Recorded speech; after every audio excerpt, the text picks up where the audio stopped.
20ден артык команда Татарстанның төрле шәһәр һәм районнарынан җыелган 300ләп катнашучы. Яшьләре төрле булса да, максат бер. Алар бадминтон ярышлары буенча Татарстан Республикасы кубогына дәгъва кыла.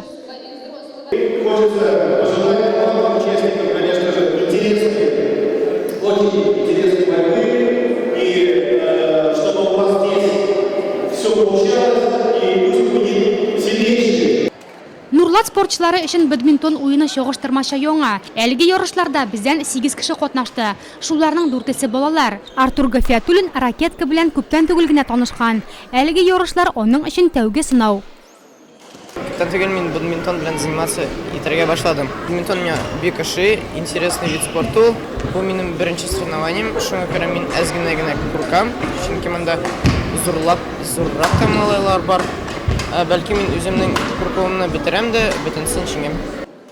Татарстанда бадминтон актив үсеш ала. 5 ел элек аның белән 70ләп кеше шөгыльләнсә, хәзер әлеге сон 10 меңгә җиткән.